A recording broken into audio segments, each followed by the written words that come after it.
Hello, and welcome to the Guest Writer Series. My name is Alan Borst, and I'm the administrator of the Guest Writer Series here at the University of Utah.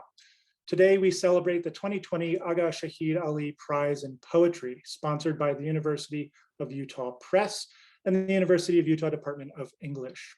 We're delighted to be joined by both the judge, Gabrielle Calvocoressi, and the winner, Benjamin Gucciardi. After Benjamin and Gabrielle read this evening, we'll invite a few of our creative writing graduate students to join them in a conversation moderated by Amy Seiler. Then we'll turn our attention to questions submitted by those of you attending today. With that in mind, please note that the Q&A button has been enabled at the bottom of your screen. So feel free to share any questions for Benjamin and Gabrielle throughout the program. This event is being recorded and will be made available on the U of U English Department YouTube channel. And we encourage you to purchase Benjamin's and Gabrielle's books at your local bookstore. A link to the King's English Bookstore here in Salt Lake City will be posted in the chat momentarily. The Guest Writer Series was made possible through the University of Utah's Department of English and received funding from Salt Lake County Zoo Arts and Parks and Utah Humanities, which empowers groups and individuals to improve their communities through active engagement in the humanities. This series is also supported in part by Utah Arts and Museums with funding from the state of Utah and the National Endowment for the Arts. Now let me introduce our Vice Presidential Administrative Fellow, Amy Seiler. We acknowledge that this land, which is named for the Ute tribe, is the traditional and ancestral homeland of the Shoshone, Paiute, Goshute, and Ute tribes. The University of Utah recognizes and respects the enduring relationship that exists between many Indigenous peoples and their traditional homelands. We respect the sovereign relationship between tribes, states, and the federal government, and we affirm the University of Utah's commitment to a partnership with Native nations and urban Indian communities through research, education, and community outreach activities. And now I'd like to invite Jess Tank to turn on her camera and mic to introduce Gabrielle Calvocoressi. Speaking with friends or family members who do not love poems, the assumption I've most often uncovered is that poetry is something forbidding, a cold and ancient structure that opens only to those who somehow have been gifted a key or years to crack some kind of code. Luckily, one need only turn to the work of Gabrielle Calvocoressi to see that this is the furthest thing from the truth. The tenderness, vulnerability, and careful attention in Calvocoressi's work makes its own argument for the power of poetry as a generous gesture outwards, as a way of communing, truly communing with others, with nature, and even with the many facets of a self. These are poems brimming with light and life, in which the realities of desire, pleasure, longing, and even loss are not tragedies or failures, but gifts. Stags lift their heads, meat and wine are savored, light pours down upon bodies, and binaries shatter into kaleidoscopes. Through Calvocoressi's language in breathless searching, playfulness, and joy.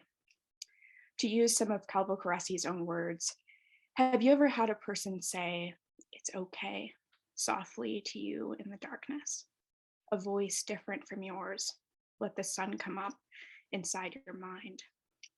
Having read Calvocoressi's work, I can say that I have. These are poems that give me courage, that soften the worst days, feel like coming home, revealing how language and attention have the power to transform, how pain and pleasure alike are worthy of our praise. Gabrielle Calvocoressi is the author of The Last Time I Saw Amelia Earhart, Apocalyptic Swing, a finalist for the LA Times Book Prize, and Rocket Fantastic, winner of the Audre Lorde Award for Lesbian Poetry.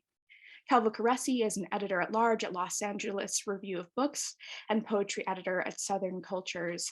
Calvocoressi teaches at UNC Chapel Hill and lives in Old East Durham, North Carolina, where joy, compassion, and social justice are at the center of their personal and poetic practice. please join me in giving a warm and wonderful welcome to Gabrielle Calvocoressi.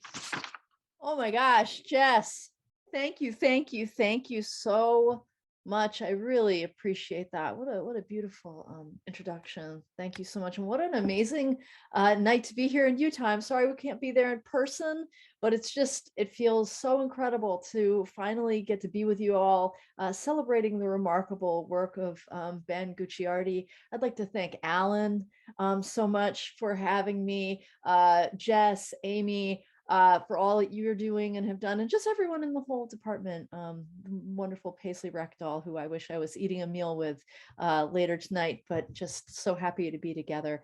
And before we go any further, just saying, just among all of us, if I was in a giant room with all of you, I would say, let's give 3 cheers to Benjamin Gucciardi before I even start. What an absolute gift to get to come and read and come and talk about poems on the occasion of having chosen this remarkable book, West Portal, a book that I chose, I want to say, for anyone who's here who also sent in a manuscript. It was an extraordinary group of manuscripts. And so just what a lucky life I lead. I lead it here in Old East Durham, and I am in Old East Durham. These are unceded, this is interesting, Occaneechi, Shikori, and Tuscarora lands. It's unclear exactly who would have been on these lands. There were many groups of people, indigenous people, moving through this space, and but this is their land, and I am honored to be on it. This was also a mill town before I was here, and this has been for many years a neighborhood lived in predominantly by Black people. And before we were in this house, Miss Sylvia lived in this house, and she lived in this house and she died in this house. She was an extraordinary gardener, our neighbors tell us. So I'm so thankful for everyone who's been here before me. And I thought, when I was thinking about being here tonight, I was thinking of all these people who had been here before me, and all these borders and all these ways of being, because this is so much to me the gift of Ben's book too, is how do we find our place? How do we make others welcome?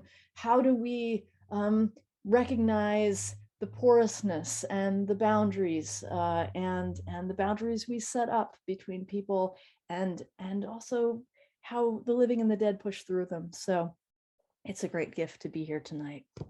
I thought I would start by reading an older poem from my second book, Apocalyptic Swing, because my understanding is that there are some people maybe in the audience who are reading my second book. So I thought I would read this book from this book, Apocalyptic Swing, and this poem, Acknowledgement, 1964, also because it was a poem that I wrote when I was living in the Bay Area. Acknowledgement, 1964.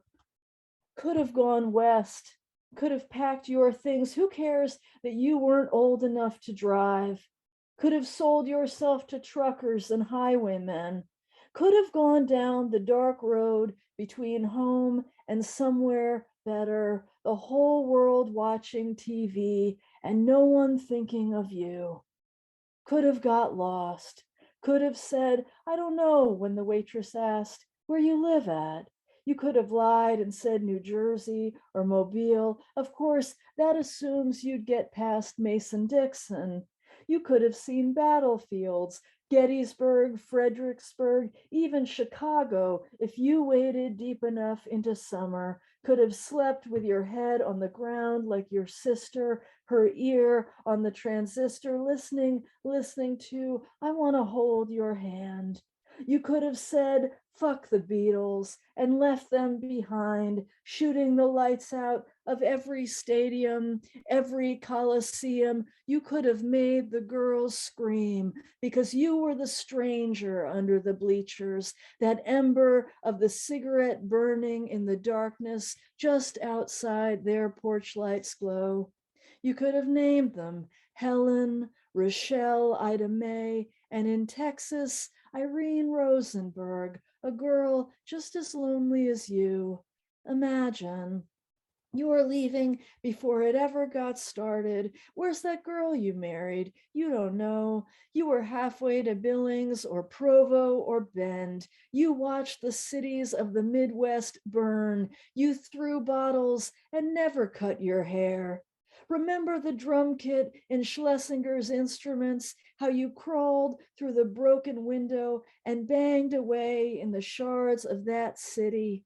If they could have seen you then, all muscle and heart, sweating, sweating, no more stupid melody holding you back, just the bass line, just the gas line hissing, and your foot on the pedal. You could have gotten away. The country was different. A boy could walk without getting beaten beyond an inch of his life, without getting lashed to a fence in God-forsaken Wyoming. Why, God hadn't forsaken Wyoming or Birmingham yet. Cheney, Goodman, and Schwerner safe in their beds. Perhaps you passed by them. You could have passed me by and saved yourself the whole mess. My mother doesn't know you yet. She's on her back in the grass with some other man's son. Oh, Matthew Shepard. Also someone from the West. The sun got all over everything. Over the boys and girls by the pool. Over the bougainvillea, which got so hot my palms stayed warm for minutes after. It made a mess of a day that was supposed to be the worst and lured me outside, so I forgot her death entirely. And also the polar bears scrambling on the ice chips, and also that there was no water in the Golden State. The pool was full and the sun poured across the women's bodies, so you had to shade your eyes, or I did. I had to put my hand up to see what they were saying. I know it's no excuse, and I had made a plan to cry all day and into the evening. I marked it in my book, which seems like something I'd make up in a poem, except this time I actually did it. I wrote, grieve, because we're all so busy, aren't we? And so broke. I needed to make an appointment with my anguish so I could take my mind off buying groceries that I really couldn't afford. Anyway, I didn't mean to go outside, except there the sky was, just ridiculously blue, taunting me with pigment that I felt the need to name. And from somewhere close by, a voice I couldn't see because the sun was like a yolk cracked over it said, "What are you drinking?" And I said, "I'm grieving. I'm very busy remembering. I made an appointment because last year I forgot and then felt awful." The sun opened its mouth and made a gong of the canyons. It poured across the girls and slicked across their Dior lenses. I put my tongue on it exactly when I should have been tearing at my clothes and lighting candles. I got on top and let it find the tightness in my back and open where my wings would be. Somewhere my mother was dying and someone was skinning a giraffe. And I let it go. I just let it go.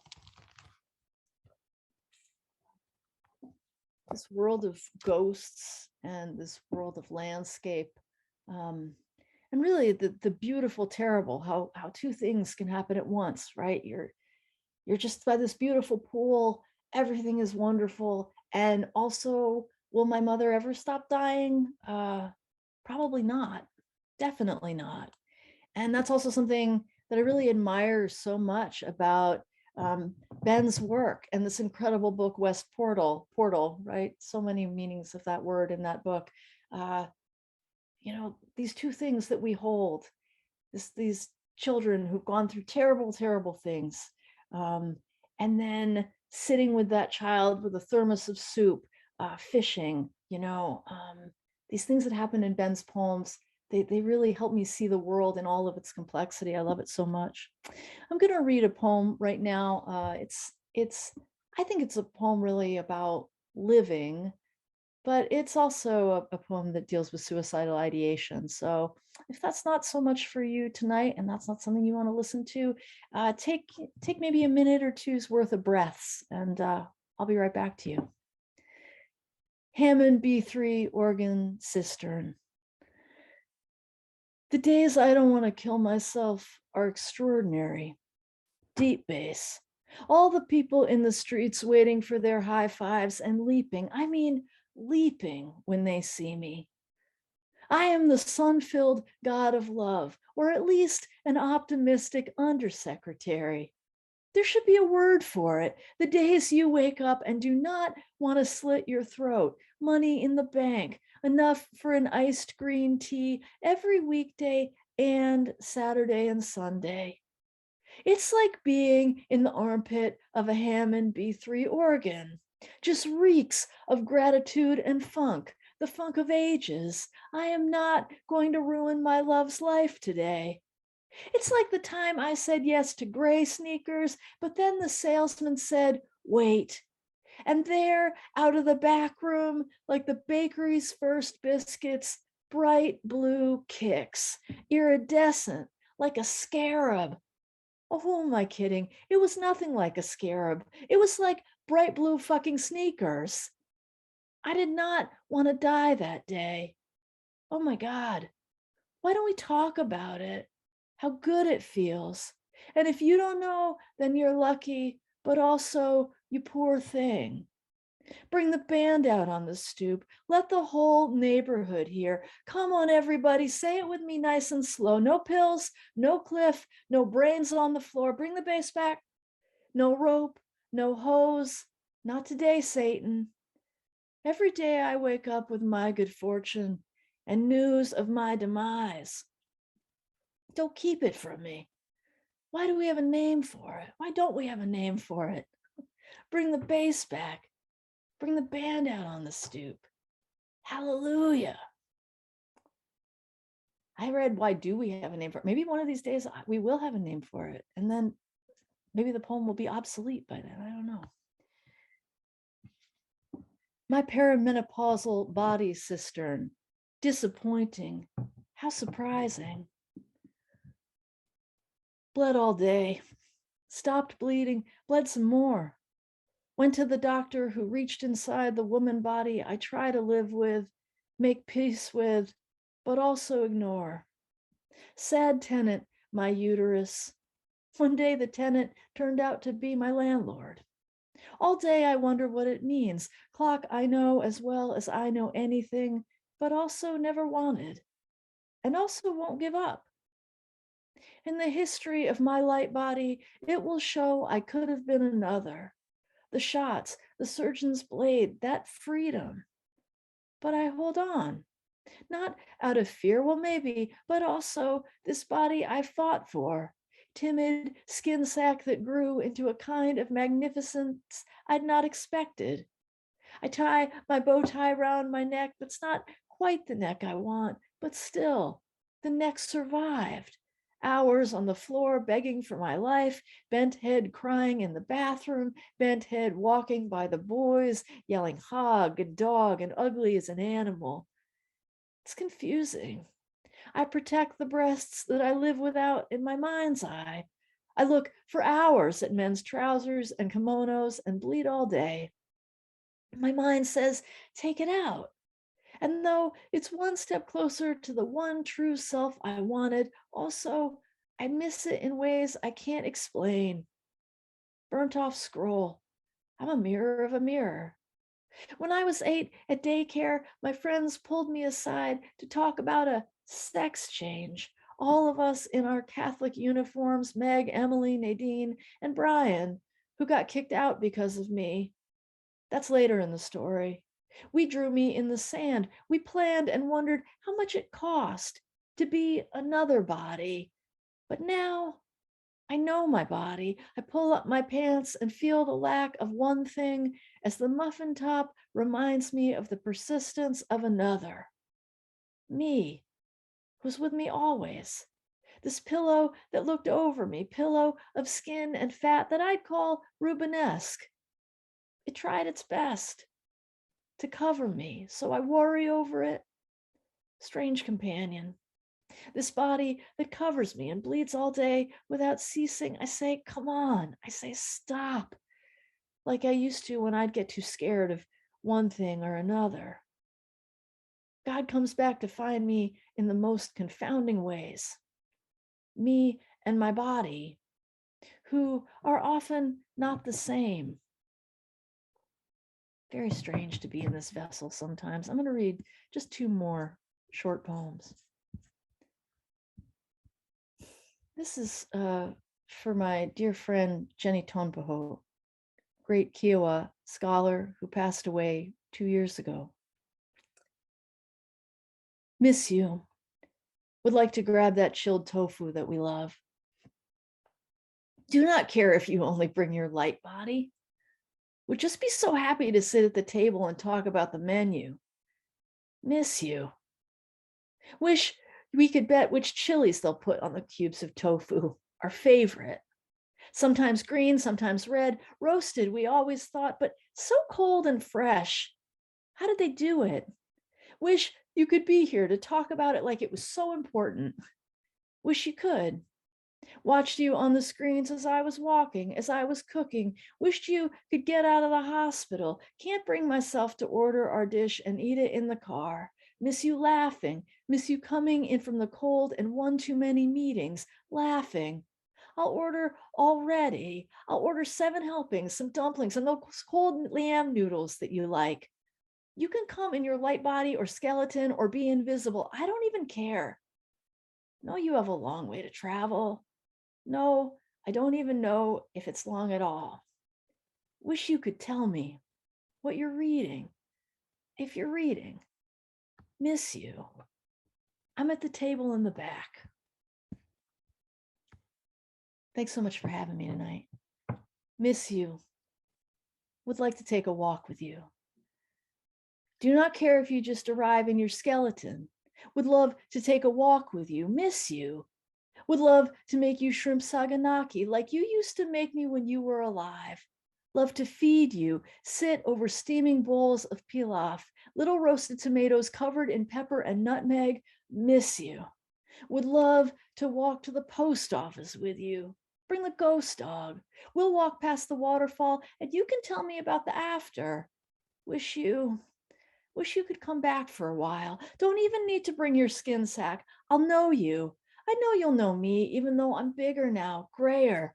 I'll show you my garden. I'd like to hop in the leaf pile you raked, but if you want to jump in, I'll rake it for you.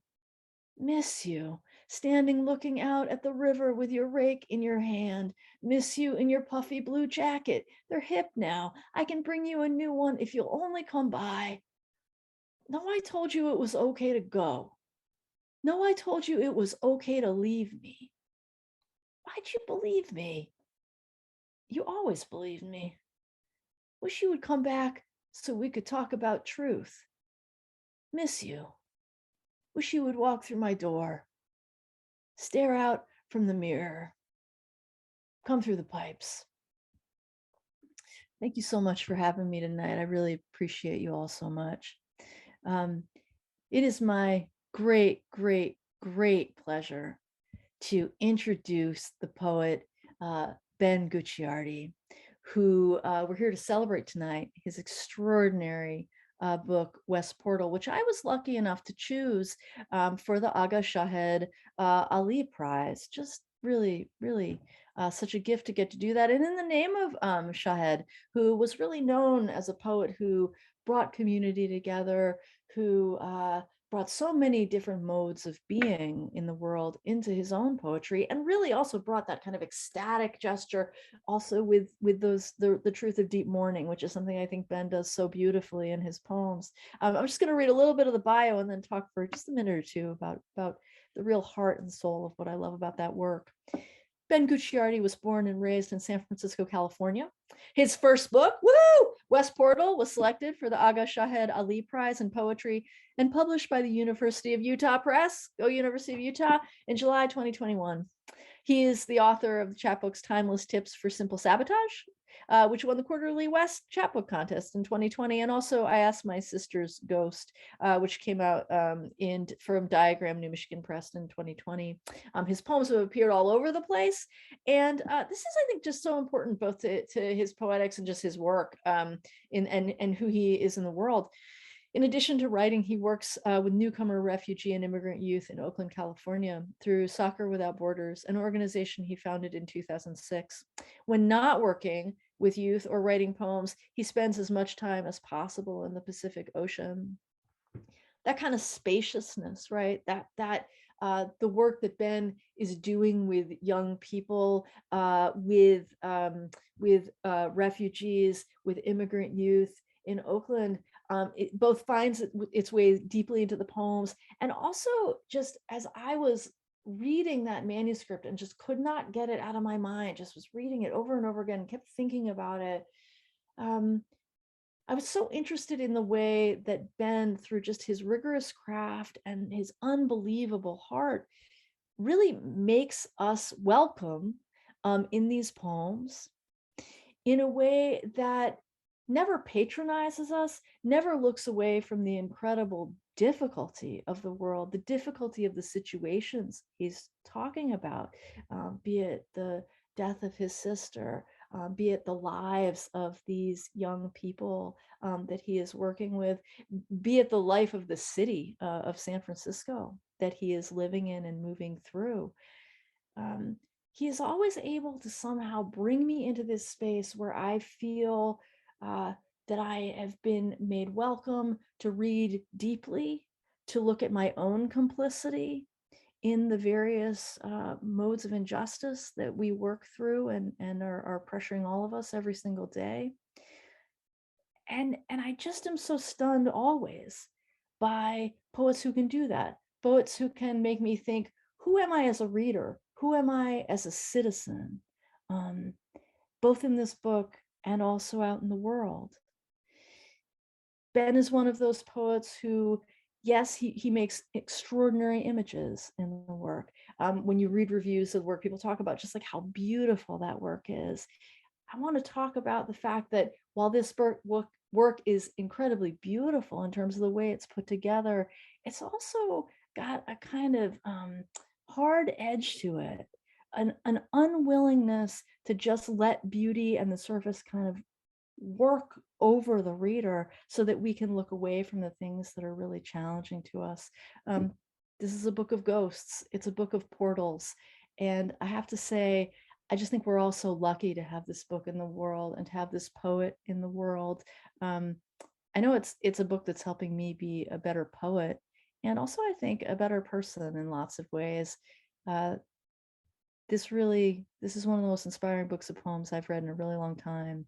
And he's certainly one of the most inspiring poets, and we're so lucky to have him here tonight. Ben, will you come and join us? It's such a blessing to be with you tonight. Oh, Gabby, thank you so much for that introduction and that beautiful reading. And I just feel so fortunate to have the book come in under your tutelage and have your spirit of kindness and thoughtfulness kind of infused in the book with the foreword, and it truly means so much to me. And so thank you for all the work that you've done just around making this book possible and all you do to support other poets. It really means so much to me and to all of us. So thank you for that. I also really wanted to take a minute to thank Hannah New from the University of Utah Press. Hannah, I just really wanted to appreciate all that you've done around getting the book out and all the correspondence with me and talking with me through so many different stages, and to everybody at the University of Utah, to Alan and Amy and Jess for having me tonight. And thank you everybody for being here. It's really such an honor to get to read with Gabby and to be here with all of you. So yeah, I'm gonna read from West Portal. And I thought that I'd start by reading the epigraph, which just kind of lays out the different ways I'm thinking about this idea of West Portal. West Portal, noun. a hushed residential neighborhood in southwestern San Francisco at the base of Twin Peaks. The western terminus of an underground passage, the point where a train emerges into a city's western quadrant, or the end of a tunnel dug beneath razor wire. An entryway into the afterworld, the westward movement of the soul after the body dies, following the path of the setting sun. So I'll read a number of poems from the book, and I thought I'd start with the opening poem from the book, which is called Type 2. 5 times a day, I prick my finger and ask my blood about its failure. Out of its cage, it wants to discuss its better cages, how, before it was mine, it lived inside a python near Varanasi, the thrill of rushing when muscle snaps a rabbit's spine. How it wants to paint a self-portrait as the Ganges River. In the foreground, a woman in a yellow sari cleanses her son's limp body. His skin, the color of the river, the color of her eyes. That's how holy I am, it says, as I turn the meter off, trash the strip, and choose a new tract to stick the insulin in. The python uncoils from its catch, slinks beneath the rusty harrow. The woman weaves marigolds in her son's wet hair, climbs beside him on the bamboo board. The current ferries them off the canvas stretched over a blue tile. Marigolds spill into my hamper, crimson petals on the bathroom floor.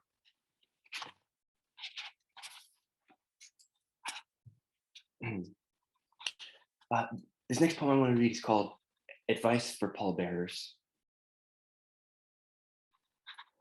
To make the sound of your footsteps disappear requires practice. A cornfield in late autumn when the ground is brittle enough to repeat what it hears. Best if the 6 of you can go together at dusk. Find a barn owl. A corn crow will do. See how close you can get before the bird startles. Observe the interaction of air and wing.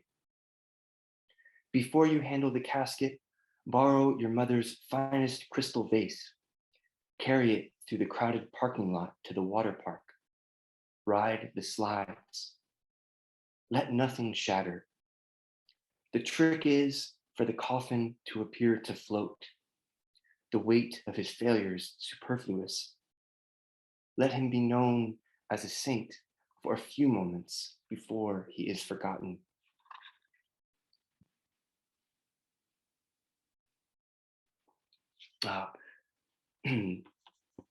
This next poem I'm going to read is one of a series of poems that are in conversation with my sister, who passed away in 2006 when she was 26 years old, and I was 22.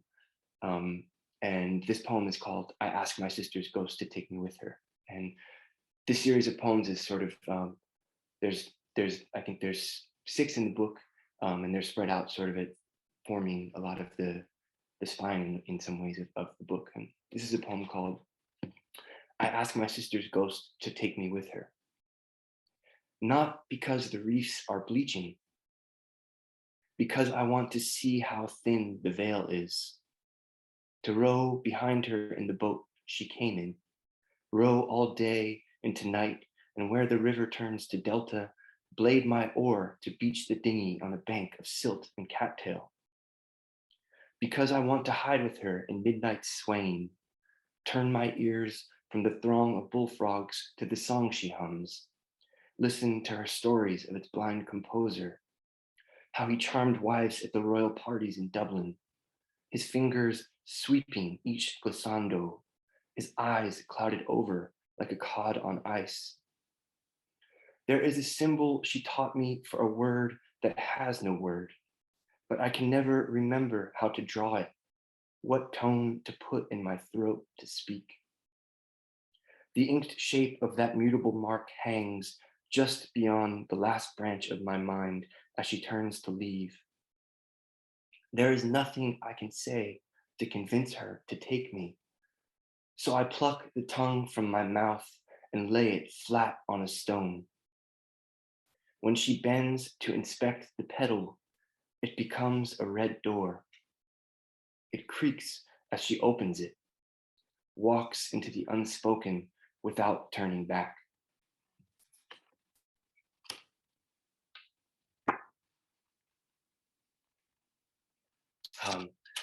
This next poem is called Hunting Chanterelles in the Oakland Hills.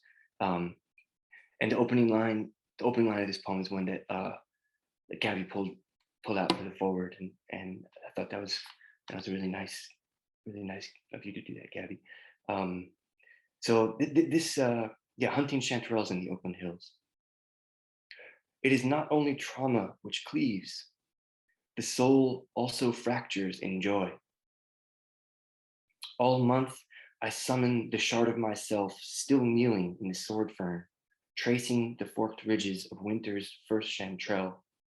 But it won't leave the scent, soil pinched with pepper, apricot, to return to the city, where another piece of me mutters under the overpass, looking for a fix. Sometimes when I plead for my fragments to join, I hear my mother's voice calling her dead daughter home.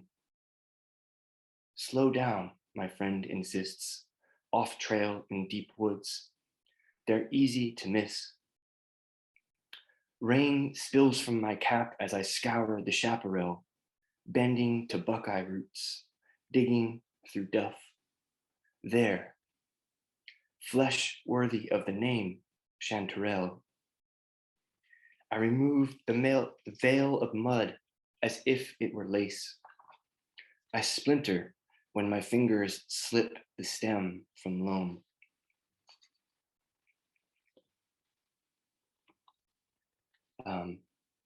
So this next poem, there's also a series of poems in the book that interact with some of the work I do with young people, and this is one of those poems about holding a space of welcome and vulnerability for youth. And this is a poem called "The Rungs."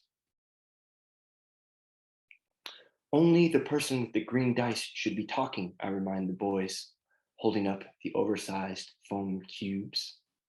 And the others should be listening, Kay says. And how should we listen? Con el corazón, M replies, thumping his chest with his closed fist. That's right, I say, with the heart. Who wants to start? The dice are passed around the circle and the boys gloss over the checking question. When they reach B, who walked here unaccompanied from Honduras 3 months ago, he holds them like boulders. We straighten when his lip begins to quiver. It's not my place to tell you what he shared that day, but I can tell you how M put his hand on B's back and said, Mahe, desahogarte, which translates roughly to undrown yourself, though no English phrase so willingly accepts that everyone has drowned, and that we can reverse that gasping, expel the fluid from our lungs. I sit quietly as the boys make, with their bodies, the rungs of a ladder, and B climbs up from the current, sits in the sun for a few good minutes before he jumps back in. The dice finish the round, and we are well over time. I resist the urge to speak about rafts, what it means to float. Good, I tell them. Let's go back to class. After handshakes and side hugs, I'm left alone in this small room with a box of unopened tissues, 2 Starburst wrappers on the ground.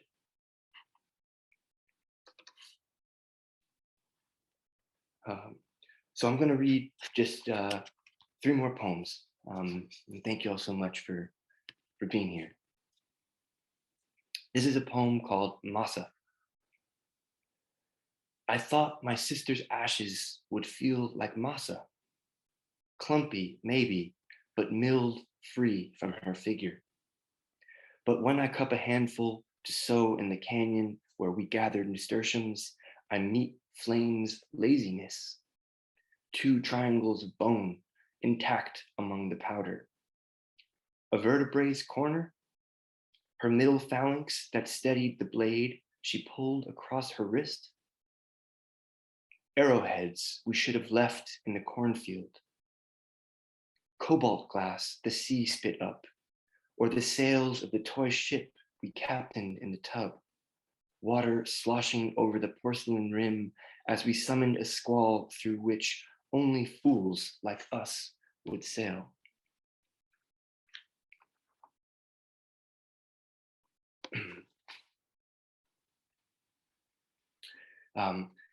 This is the final poem in the book, and I'll read one more after, but this poem is called I Ask My Sister's Ghost to Write Her Own Elegy.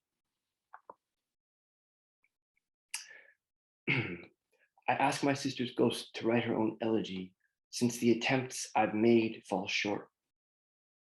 She leads me to the creek where she spent her last years testing toxins for the state. The place is nothing special, a slash between 2 developments, a Twinkie wrapper, cigarette butts embedded in the bank. That's how nature in the city is. The allure emerges only after many visits.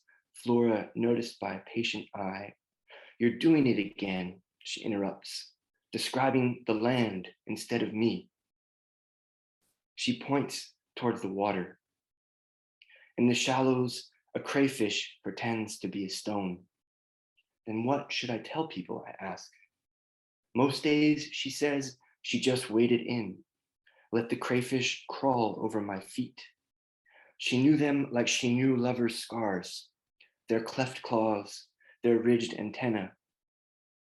When the crayfish population quartered, she told the council it was the sediment from their new construction. Say my death was not an act of violence. Removing a human mind, a mouth to feed, she says, is a kind of generosity. I wade up to my knees. I want to feel something crawl across my feet. An aluminum lid floats past, my little raft, my paper lantern. There is only one dam between us and the coast.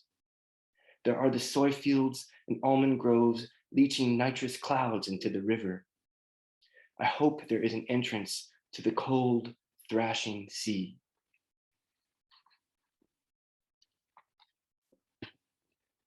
And I want to finish with something a little bit lighter. This is a poem called Outside Tallahassee. At the base of a waterfall, a boy offers to sell me his chameleon, and I ask if I can pay for it in stars. Mist leaps off the rocks. The night is warm, and the spray emboldens me. How about those two, the twins, I say, pointing toward Castor and Pollux, clinking like silver coins in the southern sky. Make it the Little Dipper, he insists. So I reach to bend down the Little Dipper, and the 3 of us pretend to drink the thin, piquant cosmos. When the ladle empties, he tucks the constellation in his back pocket like a slingshot and retreats down the hillside. In the moon dark, my chameleon's sharp toes grip my skin as he climbs my limbs, the astral sheen on his lips gleaming like the astral sheen on mine. Thank you all so much. So I'm going to get us started with a question and answer discussion. I'm going to be joined on screen here in a moment by 3 graduate students, as well as our 2 readers, Jess Tank, Samiak Shertok, and Liza Flum. But as they're joining me on screen, I did want to get us started with the first question from the Q&A. And that speaks to this blend in both of your poetry where there's so much moving material and so much nostalgia and loss, but it's, I think, really combined and made more powerful with both beauty and humor. And so I I'm going to phrase this sort of as a craft question, and thinking about as you're writing, how you find those competing, maybe contrapuntal emotions kind of lifting each other up. If you know, as you're leaning into sadness, you also find that there's humor or beauty there. Yeah, I'd love to hear mostly about the different tones that both of you achieve in these poems.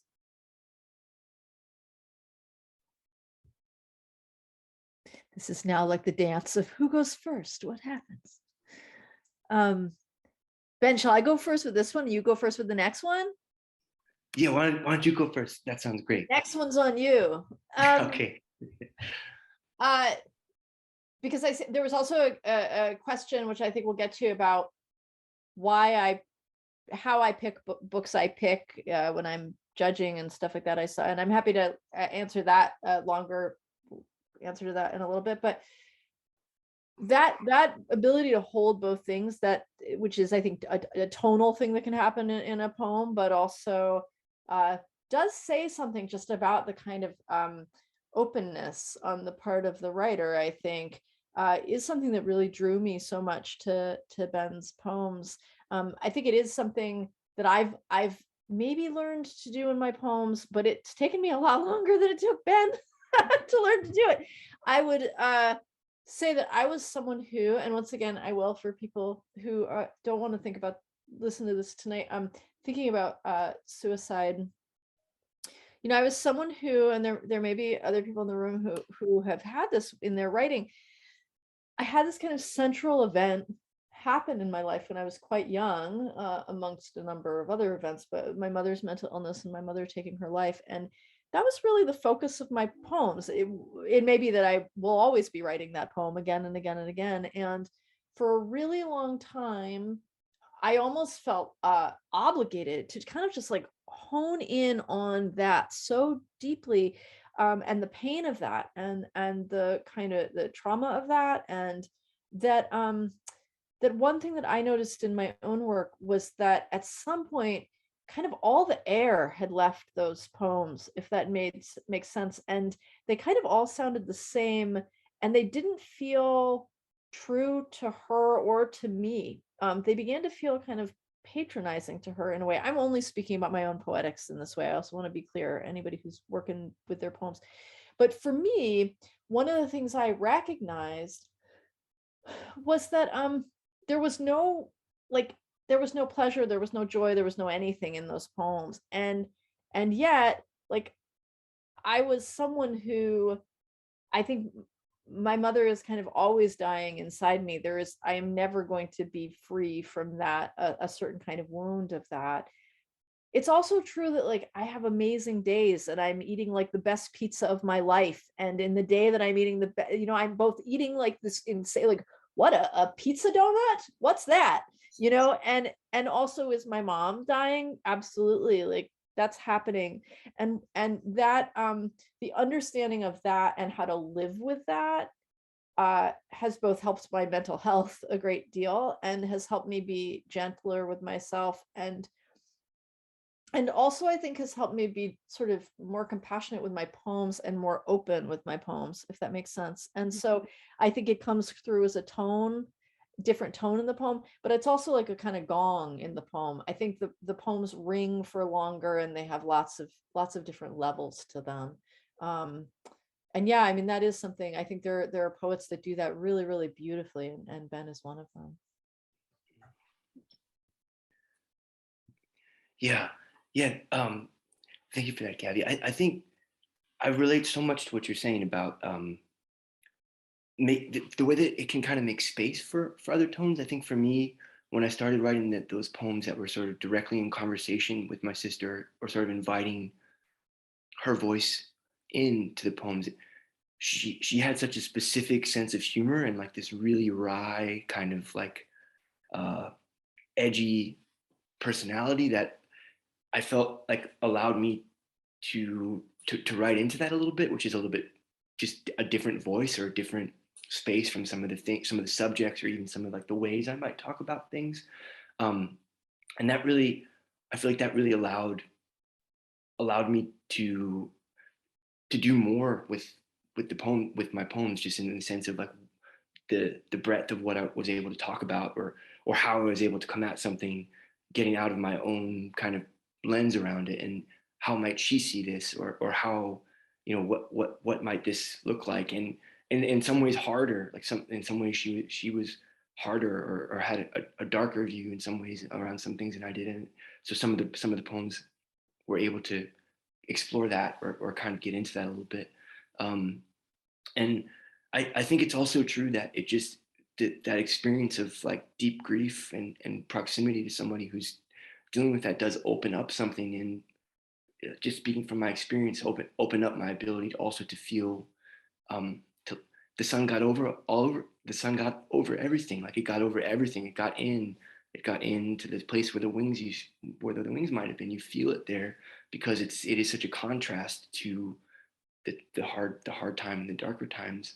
So I think that it does also, that experience of like that deep loss and proximity to that does also, I don't know, just give it deeper appreciation for the, you know, as you put it here in the question, for utter jubilation, which is really nicely put. That was great. Thank you both. I'm going to open up the floor now to Jess. Well, first, I just have to say thank you so much for that incredible reading. I was hesitant to turn on my camera because I was, you know, a perfect sign of a wonderful reading, and my cat is co-signing that over there. So the question I have is maybe like a 2 or 3-fold question. So I was speaking earlier with a friend here about one of the oldest functions of poetry being praise and prayer, and some kind of even sorcery. And something I'm so struck by in both of your work is, and Amy's question was really getting at this as well, but the multifaceted nature. There's definitely praise happening. There's definitely a lot of other things happening. And something I love to think about in relation to poetry is, what are its functions? What can it be used for? And so something I would love to hear from both of you is, what do you best like to use poetry for? What are your favorite things that a poem does or can do? And if that question isn't interesting, I'm also I'm fascinated by the way that the body and belief and the natural world are functioning in both of your poems. And so I'm curious how those might, thinking of Ben's reading, form a spine for poetry. Or so second alternative question or additional question is, what is the spine, or what are the spines of your work in poetry? Thank you for that, Jess. I'll go first this time, Gabby. I think there's so many good questions there. I think, you know, one of the things I was thinking about a lot recently was about what does a poem do. For me, I think just really inviting me into a different consciousness. I think it's one of the things that can most accessibly allow us to shift the way that we usually think about ordinary things, and to kind of broaden the way we see things. I think that's what brings me back to poems time and time again, is the way that it just keeps deepening my understanding of the world and myself. I really think of it as like it has utility, and it's not merely like something like a hobby or something to engage with, but it's actually making me a deeper thinker, making me slow down and have a different way of relating to what's around me through somebody else's poem, or through trying to really get as clear as I can with what I'm trying to say in a poem. Makes me kind of distill what I'm feeling or thinking. And so I think that's something that's coming to me about that, and I'll pass it over to Gabby. Yeah, I love that question. I love that answer, Ben. and I have we could talk all night. I'd be so into it. Why aren't we in Utah? I know why. But and it's good. Everyone made the right choice. Thank you for making that choice, everyone, by the way. Really appreciate you looking out for all of our health. It's interesting when we talk about poems, or when I talk about poems and I think about, there are these statements like poetry saves your life or poetry makes you feel less alone. And sometimes people will say that and then like roll their eyes like, oh, come on. But I do think that poetry makes me feel less alone. And I'm someone who like feels alone a lot of the time and spent a lot of my life feeling pretty alone. How does it make me feel less alone? Sometimes it's because it's a poem that's written about a subject matter that maybe I feel deeply about and I haven't found language for, and it feels like, oh well, here's someone who's speaking to this deep situation that I've either gone through and I don't know how to articulate it yet. But I also just think that it makes me I just love being around anybody who is thinking.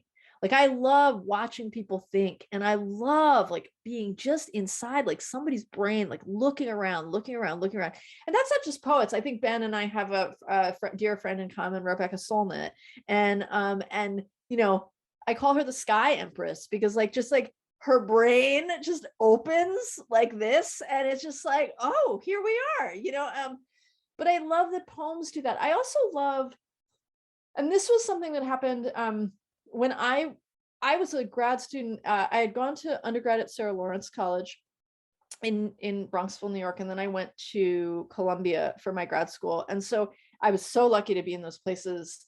I also, because of that, was kind of with teachers who all were sort of from one lineage. They really came out of the lineage of Stanley Kunitz, and which is in some ways to come out of the lineage of Radke. And one way of looking at things, and even though they were they are and were, God rest the soul of Lucy Burke Bordeaux, were brilliant people. I will say that at least in the time when I was in school, there was a pretty similar reading list that people had. Like I was reading in kind of the same world of poets and feeling very seen. And I mean, those poets did save my life in a lot of ways. But then I moved out to California. I moved to the Bay Area, and I was at Stanford for a number of years. Perhaps more importantly than being at Stanford, I met the poet Brian Tier, who was in my cohort at Stanford, and the poet Rick Barrett, and they read in a way that I had just never read before. And all of a sudden, I was going to these used bookstores in Berkeley and just reading poets I had never read before in my life. I mean, I was reading Creeley, and I was reading Nidecker, and and then Bernadette Mayer ends up showing up. It's all these people. And I say that by way of saying that one of the ways poems also make me feel less lonely is that by reading outside of my own poetics or outside of my own community, I've been able to feel less alone in terms of just being able to make certain kinds of poetic, intellectual, and just even spiritual movements and risks in my life. And so I think poetry also, the wider and wider and wider I open myself to reading poems and different kinds of poems and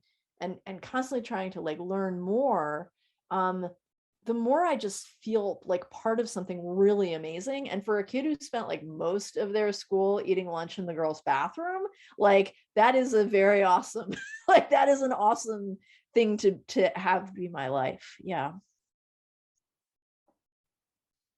Thank you both so much. And just taking a look at the clock, we'll definitely take Samiak and Liza's questions, and then we'll see how everyone's feeling. Samiak, I'd like to give you the floor. I'm going to do the unglamorous thing by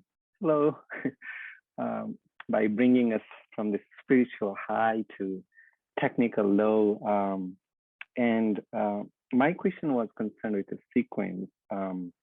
And Ben kept mentioning that you have all these threads in yours. And Gabby, my first introduction to your work was The Last Time I Saw Amelia Earhart. And that book also has distinct threads. And when we were talking in class about that book, one of my classmates said, we're talking about how this braiding is working. And one of my classmates was saying, yes, I want those Amelia Earhart poems, but I also want those sexy movie poems. And I just, for some reason, somehow this, the loss of body juxtaposed with sensuality, desire, right? This hunger in a way. And I think all of that kind of really, as you mentioned, made it a way more complex and enriched the experience of reading the book. In the whole book, there's one part that that really haunted me for a long, long time. And I don't know if you recall it since it's been so long for you. But it's just the untitled piece where I won't read the whole thing in the interest of time, but it ends, what if the door had been locked and they couldn't get in and find us? Or what if they found us? And somehow I think that also connects to Ben's all this multiple interpretation of portals as entrance and as exit, as emergence and as disappearance, right? So in a way, I was thinking like how all this sequencing, the braiding at once becomes appearance and disappearance, right? How this life and loss are sort of intertwined inseparably, and which perhaps is one way, a joy in life, that we get to live and experience all this range of emotions and not just be one-dimensional. So my technical question is, if you could talk about in one part, the ordering of the thread in each thread, and also how you braided the different threads. Absolutely. And am I saying your name correctly? Samyak? Mm-hmm. Thank you, Samyak, so much. That's a great question. And I think that sort of braiding and threading is something that I'm interested in doing in all of my work. And so it's both that book is I really love the life that book continues to have. And it is a book that I think even if you're reading my third book or the book I'm working on now, I think that book really was one of those books that kind of really taught me how to write the rest of the poems of my life. I had been at Columbia and I had been writing all these poems about my mom. I promise we're getting there and it won't be too long an answer, but I've been writing all these poems about my mom, and they were very narrative and they were really kind of locked down in a way. And my great teacher, Richard Howard, taught me about persona poems. And and Lucy Roberto too, but Richard Howard was the first person who was like, well, two things happened. He was like, why don't you, he's talked to me about persona poems. Lucy Roberto brought me this poem, The City by C.P. Cavafy. If you don't know that poem is like unbelievable. And she just like put it, she put it in front of me on the table, and just at the bottom of this was not in the day of like thousands of comments by your workshop teacher. It just said, go home and do this. And I was like, what on earth? Like, what? That poem does a remarkable job of like telling a very unadorned truth, and also leaving like an astonishing amount that goes unspoken, and letting that be a kind of weather behind the poem. I went home and I said, oh gosh, like what do you mean go home and do that? I've been writing like these 30 and 40 line poems. And I went home and I sat down and I wrote the first poem from the Circus Fire series, which is actually the last poem in the series now, Circus Fire 1944. And that was really when I began to realize that, and I knew like immediately, like something was there, like I'd made a kind of energy. And so that was the beginning of me thinking like, I'm gonna try and build this larger grouping of yes, voices, but also like this sort of larger way, like little gates, little entrance points to how I want to think about this larger issue of this disappearance that and this kind of haunting. That poem that you picked out, Samyak, people don't talk about that poem. And I think that's one of the most important poems in the whole book. Like, I really, for me, like that poem is really, really important to me because I'm really interested in the way the braids and the ordering and the way we put things together, kind of like a little bit of a symphony. I'm interested in how it can create a kind of spaciousness where the ghosts can come in. You know, I'm always wanting to make those kinds of portals. So without taking too much time, when I was thinking about ordering those circus fire poems, and then the drive-in poems were the last poems that I wrote for that book. And it was because those circus fire poems, this long series of poems about the circus fire, the longer series of poems about Amelia Earhart, I thought they were doing a lot interesting work, but they also were quite narrative, and they felt sort of like there were these two big chunks in the book, and somehow that more kind of lyric expression of desire, and also kind of turning history on its head a little bit. And what does it mean to objectify? What does it mean to look at that screen and feel tremendous desire? There was something about putting that kind of series in with those other two more narrative series that seemed to pressure, they all pressured each other, and it created a different kind of spaciousness in the manuscript. I don't know if that makes a lot of sense, what I just said. I hope it makes a little bit. And Samyak, if you want to write me about it, gabbat@gmail.com, and we can talk more about it, because sometimes I'm not clear.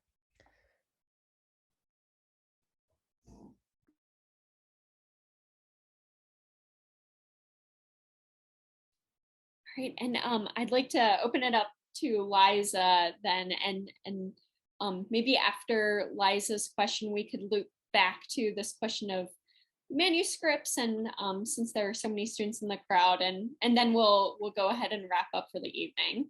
So I'll hand it over to Liza.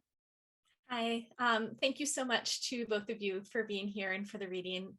I want to bring back the idea of praise that Jess brought us to at the beginning of the Q&A, because I think it's so important, especially since this is a celebratory occasion. I'm sorry, you might see my dog. This is my dog tax. Sorry about that. That's great. So I recently read Praise House, The New Economy with the poetry workshop that I teach here. And it was so wonderful to return to your work, Gabrielle, with the idea of praise in mind as sort of a focus. And I was thinking about all the different modes and occasions for praise in your work, especially when I think about praise and elegy as sort of twins or mirrors of each other, in the way that we're always praising what we've lost or losing what we praise. And I was wondering if there's anything in your poetry as you think about praise that you find especially generative or energizing at this moment, or anything that especially speaks to you when you think about poetry of praise. Sure. I mean, and in my own poems, but also just like in poems by people I love. You know, I think about my dear pal Ross Gay. I think about Bernadette Mayer, who's been one of the great like poets of my sort of and Fred Waugh, the last number of years of my life. Those poets. This idea of just like deep attention, you know, and like how much can I love something? I don't think for a long time, like in my poetry, I allowed myself to look at things, but I'm not sure I really like allowed myself to like love things in the way I am attempting to love them now, which is like to love them in all of their difficulty, if that makes sense, you know. And like, I mean, I think that happens in the Praise House, The New Economy poem. Like that is definitely a poem where like amazing things are happening, wonderful things are happening, and there's constant danger, right? Like all things are living and dying all at once. This is the anniversary. I'm going to just put my finger up, a little trigger warning, just in terms of talking about mental health. But this is actually the 17th anniversary of the nervous breakdown I had when I was out in California doing my Jones lectureship at Stanford, and I really came to the edge of myself. And the period of the year where I was in Jungian analysis, and I was the rosemary bush shows up in the Praise House poem, but it shows up like a lot because I used to walk down Ashby and there were these giant rosemary bushes. I knew how giant they were because I could not make it. There was a period of time where I could not make it down the block, the 2 blocks to get to college, without needing to like sit on the curb and cry. It was so hard for me to get out of my door. It really, really was. And one day I was like sitting on the ground, which like, by the way, was also not so smart because the cars were like going past and like, but anyway, I was sitting there and like, I felt this like thing on my, and I was like, wait, that smells like rosemary. And I looked up and it was like this 6-foot rosemary bush. This seems like a small moment in that poem, but like that the rosemary bush keeps coming and coming and coming. But that was one of the first real lessons in my life of like, oh my gosh, like I praise this thing at this moment that I am like also really falling apart. But like maybe loving the rosemary bush can like keep me alive for a little while longer. I don't say that in a trite way, like, and it's also once again just me, but that really so thinking about in my own poems and in the poems of others, you know, like what's the difference between joy and happiness? Joy is something to me that like, and lots of people talk about this, that like really comes also from living through things, right? The life and the death coming together. And I think that in that poem and in other poems of mine is how kind of praise lives, if that makes sense. I'd love to hear if there's time for Ben to talk about that though, because that is something like I'm deeply engaged with in Ben's work.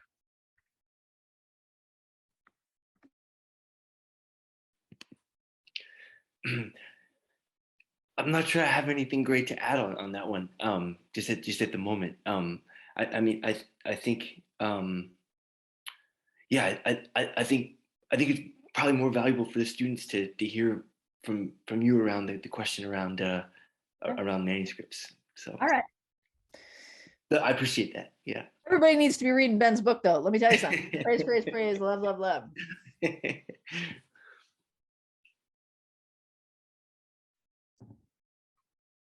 Do people want to talk manuscripts? That'd be great. Yeah. Okay, I'll just talk for a couple seconds. And by the way, thank you all these folks who are still here. I really appreciate it. I've always wanted to go to Utah. I don't know why, but I've always wanted to go to Salt Lake City and go to Utah. So maybe someday we'll all sit together and talk about these things in person, or you'll come find me someplace else. I believe the question was kind of what am I looking for, like what stands out? Not so much even what I'm looking for, but what stands out like in manuscripts or that kind of thing. Is that sort of what I want to make sure I'm reading that question correctly? Because it's an important one. It might help with some of our students to hear you talk about what you are listening for and looking for when you start on a pile of manuscripts, not yet knowing what you will find. Yeah, I mean,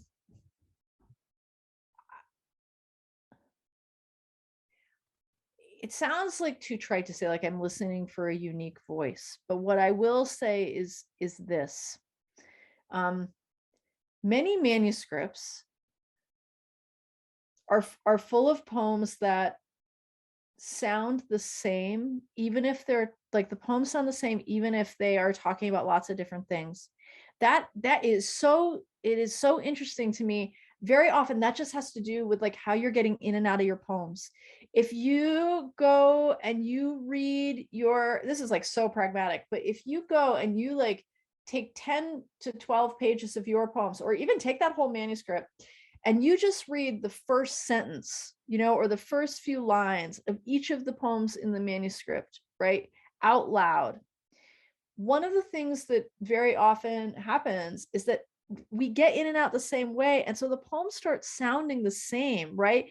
Now, so if I'm reading, let's say I'm reading 40 manuscripts. I think this is actually an important thing to say.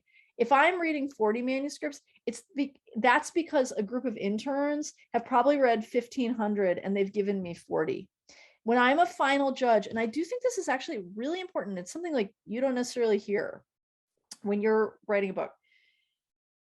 I will never be given all of if I'm the finalist judge, I'm never given all the poems. There was a different prize where maybe 2,000 people applied to that prize and they wanted to give me 5 manuscripts to read for the finals. I insisted on having a larger number, but I say this because before you even get to the final judge, me, whomever, you're going to be going through a group of really passionate first readers who also are reading just like a ton of poems. I mean, just like a ton of manuscripts. Also, probably they're interning, they have another job, they're tired, they're doing 1,000 things.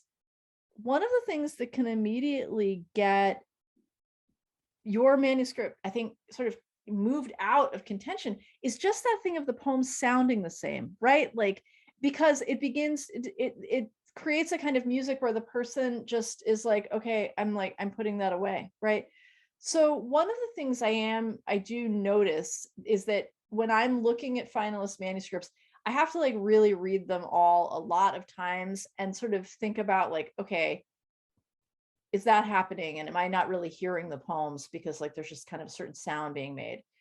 I will say that the poems that stand out for me almost always have a lot of variation, you know, that there's a real feeling of the manuscript. I'm not talking about like narrative arc. I don't need there to be like a narrative arc, but I do need there to be some kind of feeling that something is moving me through the manuscript and that there's nuance, and like a body, things are, you know, moving around. I also will say that like I am less interested in a super, super, super clean poem than I am in a poem that feels like it's alive in some way. I like there to be a lot of air in the poem. I like to feel like I'm learning something in those poems, and that like I'm in a, I don't want to say a human space, but that I'm in a kind of living space. And I do think that when you are putting manuscripts together, this is so pragmatic, but like if you in your heart don't think the book should be in sections, like don't put the book in sections. Like, you know, like there is a thing where all of a sudden like they'll just be like, oh, I've got to put the book in sections. Just like let it find the body that it is really, like it really is meant to find. That sounds so silly, but if you sit with it, it really does happen. I also like, if I'm thinking about Ben's book, for instance, or Tyree Day's book, River Hymns, that I chose for the APR Prize, or beautiful book, Spit, by this poet, Daniel Lassell, Emily Long's wonderful chapbook that I just chose for the Poetry Society of America. A deep sense of curiosity, a deep sense of, you know, this is really this person's eye, this is this person's ear, this is this person, their own idiosyncratic way of viewing the world. That really matters to me. I learn more about myself and about others through that. So in terms of just like the small stuff, I'd say really, really read your manuscript aloud and really pay attention to just like those moments where you go through long periods of time in the manuscript where everything is sounding the same. Are you, for instance, at the end of your poems always ending with like this sound, da da, da da, da da? I know it sounds silly, but go back to your poems tonight. You'll see. My great Evan Boland used to say, I don't know why, Gabby, American poets, all of their poems end da da da da, but there is something about it. There's a sort of qualifying gesture. It's really amazing how many things we do in our manuscripts that just like sonically aren't really paying tribute to what our poems really want to do, and that can move a judge out of it. But more than anything, it's like I just want to like feel you and hear you, and I want to see that curiosity, and like your poem is more interesting than anybody else's. That sounds silly to say, but like it is super true. Is that helpful at all? Maybe it's not helpful. Yeah, thank you so much. I want to thank Ben and Gabby on behalf of the University of Utah Guest Writers Series. What an enriching and nourishing evening it's been. Thanks to all of you watching out there this evening. Thanks again to Hannah New at the University of Utah Press for her efforts and continued contributions to the ongoing success of the Agha Shahid Ali Prize in Poetry. So thank you so much, Ben and Gabby. It's been a real delight. And thanks, Samyak, Liza, and Jess, and Amy, of course. Unfortunately, that's all the time we have. So thanks again and cheers. Thank you, everyone. Thanks so much, y'all. Thank you all so much. Thank you, Gabby. Thank you, Alan. Thank you, Ben. We're gonna see each other soon.